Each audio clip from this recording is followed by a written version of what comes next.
जय हिंद दोस्तों एक गलती स्पर्श से पेंशन पर टैक्स कटना शुरू, बचने का एक ही तरीका। जी हाँ दोस्तों, अगर आप इस वीडियो को पूरा देख लेंगे ना दोस्तों, तो कभी भी जो स्पर्श से पेंशन ले रहे हैं ना, कभी भी आपकी पेंशन से टैक्स नहीं कटेगा दोस्तों। इसलिए इस वीडियो को पूरा जरूर देख लेना दोस्तों, समझ लेना। बहुत इंपॉर्टेंट वीडियो है, एजुकेशनल भले ही है, इंपॉर्टेंट है। देखिए दोस्तों, ये पेंशन स्लिप है दिसंबर की, अभी आपकी पेंशन भी नहीं आई है, दिसंबर की पेंशन स्लिप है और आप यहां पर देख रहे हैं दोस्तों। आप इसको डाउनलोड कर सकते हैं स्पर्श में लॉगिन करके। तो इनकी पेंशन स्लिप आ चुकी है, सर्विस पेंशन है, इतनी ले रहे हैं। लेकिन दोस्तों इसमें है क्या कि इनका इनकम टैक्स कटना शुरू हो चुका है दोस्तों। मेन चीज यही है और इसी मुद्दे का कि क्यों कटा है दोस्तों। कटना ही नहीं चाहिए, आपका भी नहीं कटना चाहिए। ये सारी चीज कवर करूंगा और आपको क्या करना है कि आपका कटे ही नहीं इनकम टैक्स, ठीक है। अच्छा, ये देखिए, इनका 4,851 रुपए इनकम टैक्स कट गया। आपके साथ भी यह कार्रवाई हो सकती है। पहले मैं आपको स्पर्श पोर्टल पर लॉगिन करके थोड़ा सा बताता हूं, फिर आगे बढ़ेंगे। तो दोस्तों मैंने स्पर्श की वेबसाइट खोल दी है और आपको पता है दोस्तों, टैक्स के दो ऑप्शन हैं, 2020 से नया टैक्स रिजीम और ओल्ड टैक्स रिजीम, और सारा खेला यहीं पर हो रखा है दोस्तों। आप देख रहे हैं, जैसे मैंने स्पर्श की वेबसाइट खोली है तो यहां पर एक टैक्स ऑप्शन आ रहा है, उसमें दो ऑप्शन है, ओल्ड रिजीम और न्यू रिजीम दोस्तों। बस पूरा खेला यहीं पर है। पहले आप ओल्ड और न्यू रिजीम को समझ लीजिए, उसके बाद बताऊंगा यहां पर गलती क्या हुई है। तो अभी आपने देखा स्पर्श में लॉगिन करके टैक्स के दो regime, old tax regime, new tax regime. आखिर ये ओल्ड और नए क्या हैं, इसको पहले समझिए, फिर आपको पता लगेगा कि पेंशन से आपके टैक्स कट क्यों रहा है। अब ये देखिए, एक है न्यू टैक्स रिजीम, यह है ओल्ड टैक्स रिजीम, ठीक है। अब मैं आपको इसको बता दूं दोस्तों कि जिनकी इनकम देखिए 0 से 3 लाख तक है, कोई भी टैक्स नहीं कटता। 3 से 6 है 5%, 6 से 9 है ये नए टैक्स रिजीम का। अब आप सोचोगे यार 3 से ऊपर तुम्हारी जा रही है, टैक्स कटेगा? नहीं कटेगा दोस्तों। देखिए, ये टैक्स जो स्लैब हैं कब लागू होते हैं, अगर आपकी पेंशन 7 लाख रुपए से ऊपर जा रही है। न्यू टैक्स रिजीम की बात कर रहा हूं, पहले ओल्ड की बाद में करूंगा। 7 लाख रुपए से ऊपर अगर आपकी इनकम जा रही है साल की, तो ये स्लैब उन पर लागू हो जाते हैं कि 3 से 6 पर 5% पड़ेगा, 6 से 9 पर 10% पड़ेगा। लेकिन दोस्तों जो सैलरीड हैं और पेंशनर्स हैं, 7 भी नहीं दोस्तों, उनके लिए 75,75,000 रुपए स्टैंडर्ड डिडक्शन भी है। यानी कि अगर आपकी पेंशन, आपकी इनकम, सैलरी 7,75,000 रुपए सालाना तक आ रही है, तो भी आपका टैक्स नहीं कटेगा। आप इस टैक्स स्लैब में नहीं आएंगे। आप इस चीज को समझ गए होंगे दोस्तों, भली भांति। हाँ, आपने 7,75,000 रुपए क्रॉस किया, 7,75,000, 1 रुपए आपकी साल में चली गई पेंशन, तो ये सारे आपके लिए लागू हो जाते हैं टैक्स स्लैब। 3 से 6 पर 5% कट जाएगा, 6 से 9 पर 10% कट जाएगा, ये वाला आपके लिए एप्लीकेबल हो जाता है। और दोस्तों आपको पता ही है, ऑनरी कैप्टन तक भी, ये तो खुद ही ऑनरी कैप्टन है, आप देख रहे हैं दोस्तों, सूबेदार ऑनरी कैप्टन है। इनकी भी अगर गणना की जाए दोस्तों, इनकी सर्विस पेंशन आए, इनकी टोटल पेंशन आती है दोस्तों 65,000 रुपए, ठीक है। इसमें से भी इनका कम्यूटेशन कट जाता है, इस पे इनका टैक्स नहीं लगता है, जो कम्यूटेशन कटता है, ठीक है ना। तो कुल मिलाकर के अगर टैक्सेबल इनकम है इनकी 48,460 रुपए, अगर मैं इनका 12 महीने का लगाता हूं दोस्तों, तो लमसम लगाइए कि 5,81,520 रुपए आ रहा है। तो फिर ऐसे में आखिर जब मैंने आप बोल रहे हैं, आप तो 7,75 की बात कर रहे हैं, यहां पर तो 5,81 पर ही टैक्स लग गया। अब देखिए, दूसरी चीज में अब आ जाता हूं, ऐसा क्यों है। दूसरा है दोस्तों ओल्ड टैक्स रिजीम। अब इसको आपको समझना होगा, ओल्ड टैक्स रिजीम। इसमें क्या है दोस्तों, यदि आपकी पेंशन या इनकम जो भी है 5 लाख रुपए तक है सालाना, फाइनेंशियल ईयर की बात कर रहा हूं, 5 लाख रुपए तक है, तो कोई भी टैक्स नहीं देना पड़ेगा। आप समझ गए। जो सैलरीड और पेंशनर्स हैं उनके लिए है 50,000 रुपए का स्टैंडर्ड डिडक्शन। नए वाले में 75,000 है, पुराने वाले में 50,000 रुपए का स्टैंडर्ड डिडक्शन। यानी कि जो सैलरीड पेंशनर्स हैं 5.5 लाख रुपए तक उनकी पेंशन या सैलरी आती है, तो कोई भी उनको टैक्स नहीं पड़ेगा। लेकिन अगर इससे ऊपर 1 रुपए भी आ जाती है, तो इस टैक्स स्लैब के दायरे में आ जाते हैं। 0 से 2.5 लाख तक तो नील हो गया, 2.5 से 5 लाख तक 5% देना पड़ेगा, और उससे ऊपर जितना भी दे रहे हैं 20% है, और 10 लाख से ऊपर है तो 30% है। अब आप ऐसा सोच रहे होंगे कि इससे बढ़िया तो फिर नया ही है, पुराने में अंतर क्या है। देखिए दोस्तों, ये है 7,75,000, ये है 5.5 लाख। इस चीज को समझिए कि इसमें आप अपने इन्वेस्टमेंट नहीं दिखा सकते हैं कि आपने, जैसे होता है ना 80C के तहत कहीं छूट ले रहे हैं, आपने हाउसिंग लोन लिया है, कुछ लिया है 80C में, LIC इंश्योरेंस वगैरह, PPF, कई इन्वेस्टमेंट किए हैं, तो उसको आप नए टैक्स रिजीम में नहीं दिखा सकते, उनकी रिबेट नहीं ले सकते, जबकि यहां पर आप रिबेट ले सकते हैं। आई होप कि आप इस चीज को समझ गए होंगे। तो दोस्तों इनका क्यों कटा टैक्स, पहले तो मैं यह बता दूं, इनका है स्पर्श पोर्टल के अंदर old tax regime. Old tax regime आपका भी हो सकता है, अभी मैं आपको वीडियो में आगे बताऊंगा उसको सही कैसे करना, सारी चीज बताऊंगा, ठीक है ना।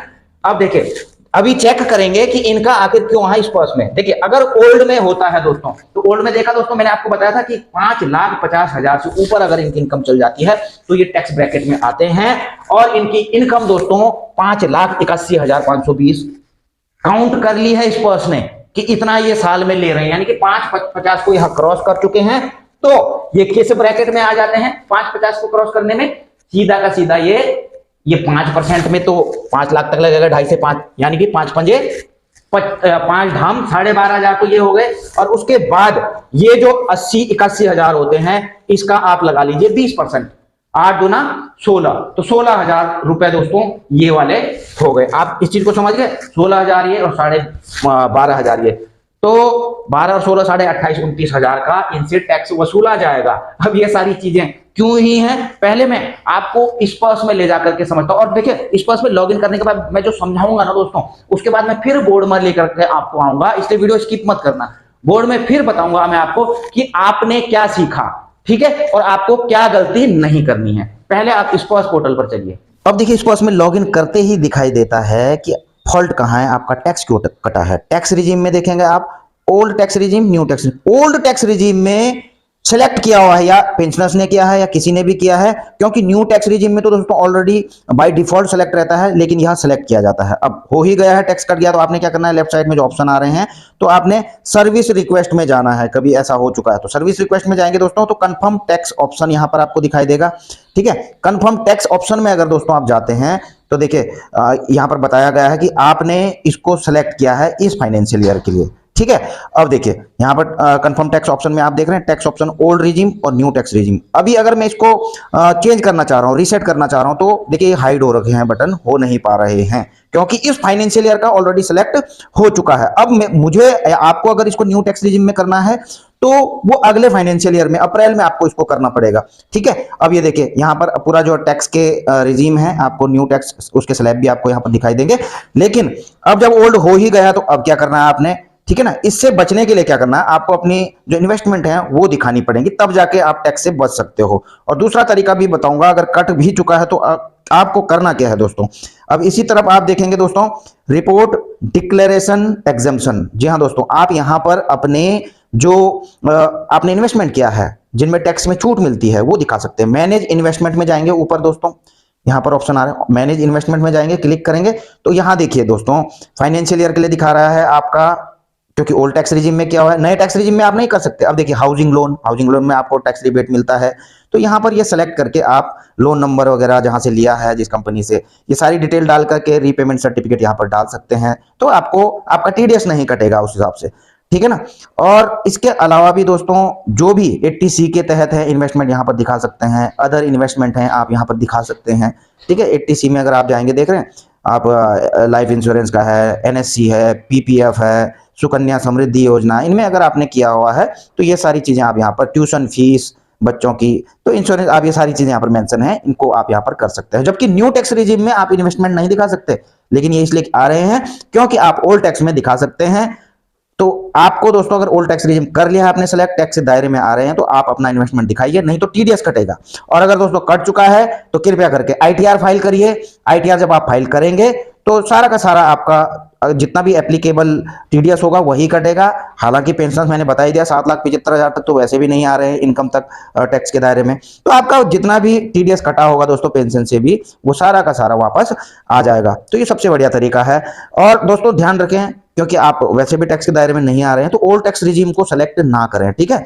तो अगर हो गया है तो जो मैंने कार्रवाई करी है वह कर लेना दोस्तों, ठीक। अच्छा दोस्तों, आपने स्पर्श पोर्टल में देख लिया कि कैसे करके आपने टैक्स से बच जाना है, लेकिन दोस्तों अब आपको इसमें क्या सीख मिली है, क्या गलती नहीं करनी है, उसको मैं कुछ रिपीट भी करता हूं, दोबारा भी बताता हूं ये देखिए पहली चीज तो यह जानकारी आपके लिए है कि वंस ऑप्टेड, आपने अगर ओल्ड टैक्स रिजीम सेलेक्ट कर दिया ना दोस्तों एक बार फाइनेंशियल ईयर के लिए, फिर वापस चेंज नहीं कर पाएंगे उसको उस फाइनेंशियल ईयर के लिए। अगले फाइनेंशियल ईयर के आप चेंज कर पाएंगे, लेकिन उस फाइनेंशियल, जैसे कि आपने अभी देखा ही है कि नहीं कर पा रहे हैं, अब वो अगले फाइनेंशियल ईयर में आप चाहें तो उसको अप्रैल में उसको चेंज कर सकते हैं। क्लियर है दोस्तों? अब देखिए अगर ऐसा हो ही गया है तो कोई बात नहीं दोस्तों, जब आप आईटीआर भरते हैं तो आप किसी भी टैक्स रिजीम को ऑप्ट कर सकते हैं, ओल्ड को भी कर सकते हैं, न्यू को भी कर सकते हैं जब आप आईटीआर फाइल करते हैं, ठीक है ना। तो इसमें आप जरूर चेंज कर, क्योंकि ये तो आपने पेंशन डिसबर्सिंग एजेंसी को ऑप्ट किया है ओल्ड वाला या नया वाला, लेकिन आईटीआर में आप चेंज कर सकते हैं। दूसरी आपको क्या सीख मिली दोस्तों, गलती से भी, क्योंकि आप पेंशनर्स हैं, इस दायरे में वैसे ही नहीं आते हैं टैक्स के दायरे में, तो कृपया करके ओल्ड टैक्स रिजीम को सेलेक्ट मत करें, गलती से भी उसको सेलेक्ट मत करें। जो नया टैक्स रिजीम है बाय डिफॉल्ट रहता है, वो डिसबर्सिंग एजेंसी की तरफ से ऑलरेडी नया टैक्स रिजीम रहता है, तो उसको रहने दें, ठीक है। अगर ओल्ड हुआ पड़ा है, किसी ने गलती से कर दिया है, तो उसको सही कर ले न्यू टैक्स रिजीम अगले फाइनेंशियल ईयर में। दूसरा, अगर आपका टैक्स कट चुका है तो आईटीआर जरूर फाइल करें। आपका जो टैक्स है दोस्तों कटा हुआ वो वापस जरूर हो जाएगा, क्योंकि दोस्तों आप वैसे भी टैक्स के दायरे में नहीं है।